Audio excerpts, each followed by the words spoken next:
Bien, bonjour. On va finir la correction du pré-test avec le numéro le plus long, le plus ardu et sérieusement, pas nécessairement le plus pertinent directement avec l'examen.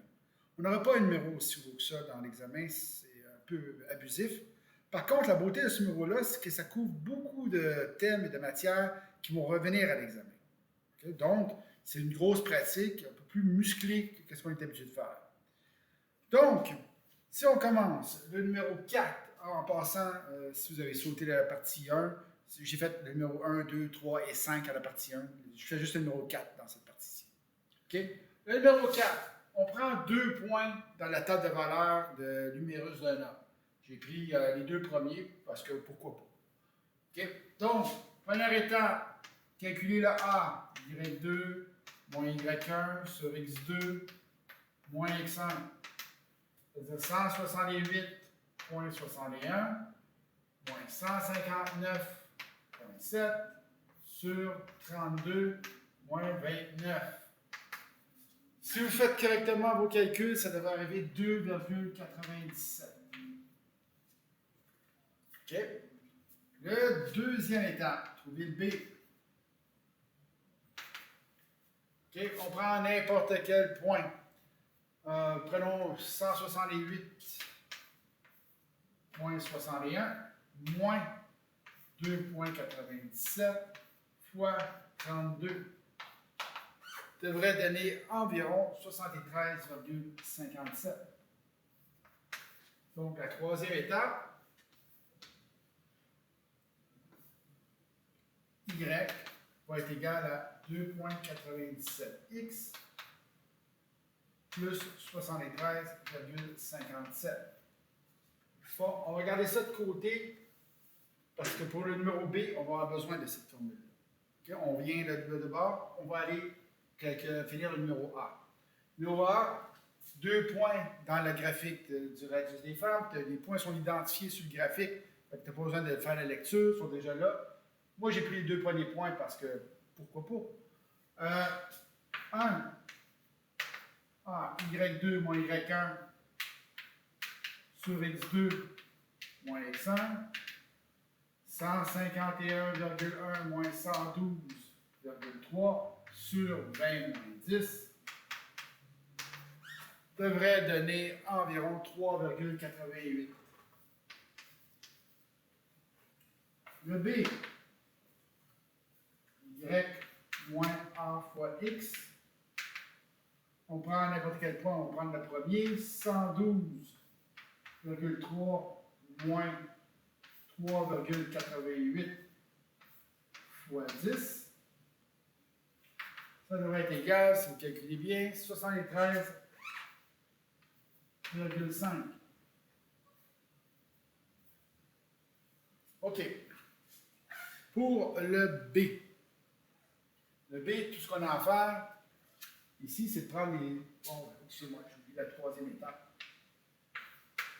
Troisième étape, Y va être égal à 3,88x plus 73,5. Pour le B, tout ce que tu as à faire, c'est de prendre l'équation qui est là. Okay? Et tu regardes. Il te donne comme affaire quelle est la taille d'une femme dont le radius mesure 23,6. Bien, la taille d'une femme, c'est le Y qu'on cherche, le 23,6, c'est le X qu'on te donne. Okay? Donc, ici, je fais Y est égal à 3,88. On remplace les X par 23,6 plus 73,5. Je dois avouer que je ne l'ai pas encore calculé, celle-là, fait qu'on va le faire ensemble à la calculatrice. Ici, on le fait d'un coup. Hein.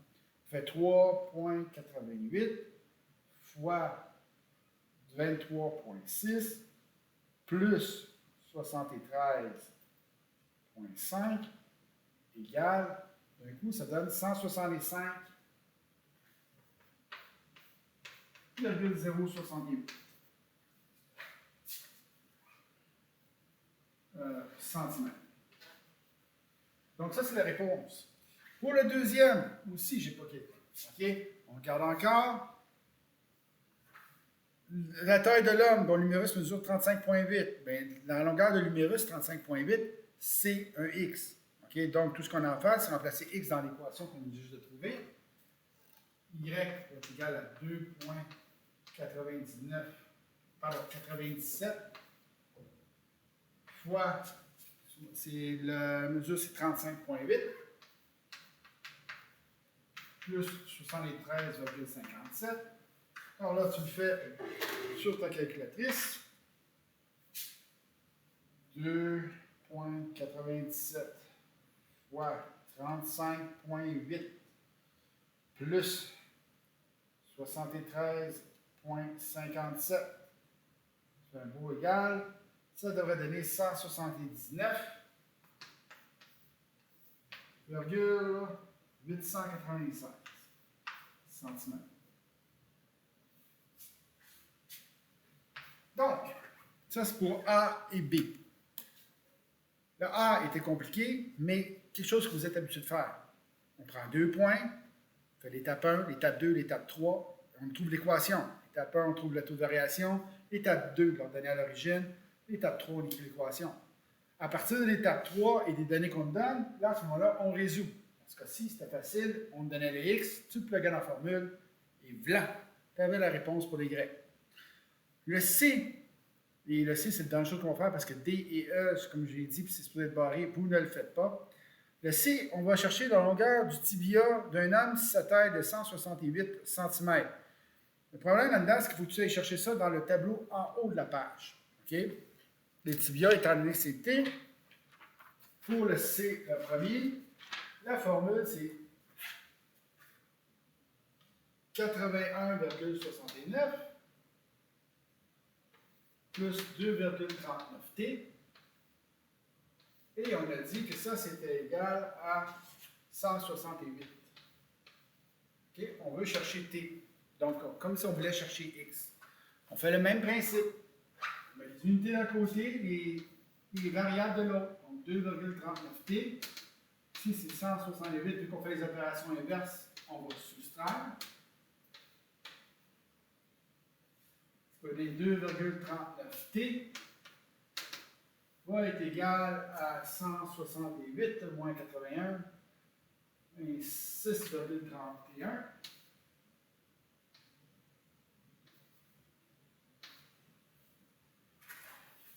Est-ce bien ça? Je crois bien, oui. 86,31. Et une fois qu'on a fait ça, on divise par le 2,39.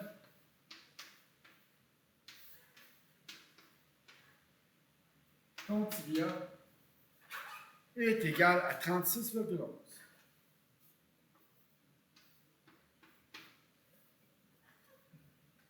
Le deuxième, on s'en va chercher encore dans le tableau en haut, mais pour les femmes cette fois-là, on cherche la formule du tibia qui est 72,57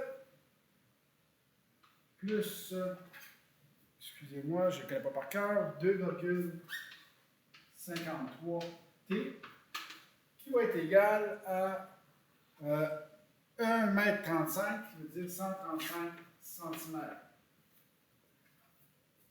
Même principe qu'en haut. On met les unités de même côté. Ça veut dire ici, c'est un plus. On fait l'opération inverse, ça va être un moins. 22,53T va être égal à 135 moins 72,57. Bon, ça fait 62,43 va être égal à 2,53T. On divise tout ça. Est-ce qu'on fait encore le principe des opérations inverses? Et donc, ici, on fait la soustraction avant, parce que c'est additionné. Et ensuite, la prochaine priorité des opérations, c'est multiplication.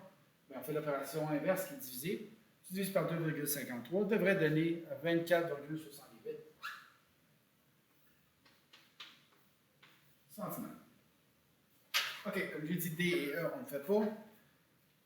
Ce prétexte-là est beaucoup plus long que ce qui va arriver avec l'examen.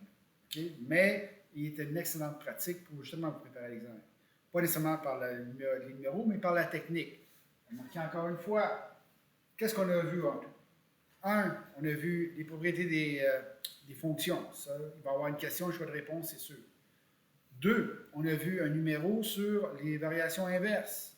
Il faudra qu'on fasse attention, surtout s'ils sont dans une table de valeur. Ne pas assumer qu'une table de valeur, c'est une fonction affine. Nous, on l'a assumé pour le numéro 4, parce qu'on a fait une vérification avant. On a multiplié les nombres ensemble, ça ne marchait pas. On a même divisé les y par le x, ça ne marchait pas non plus. C'était jamais égal. OK? Puis une fois que tu es rendu là, une fois que tu es rendu à solutionner, à résoudre les équations, bien, on a les étapes. 1, établir l'équation avec les 3 étapes. Ici, c'est une droite, taux de variation, valeur initiale, écrire l'équation. Et ensuite, résoudre les équations, tout dépendant si on donne un y, comme dans ce cas-ci, un x plutôt, comme dans ce cas-ci, ou un y, comme dans le numéro C. OK, sur ce, bonne chance. Rappelez-vous, vous n'êtes pas obligé de rester tout seul. Venez chercher de l'aide en récupération. Ce n'est pas le temps de moffer cet examen-là, surtout que la matière ici va être répétée pour le 4.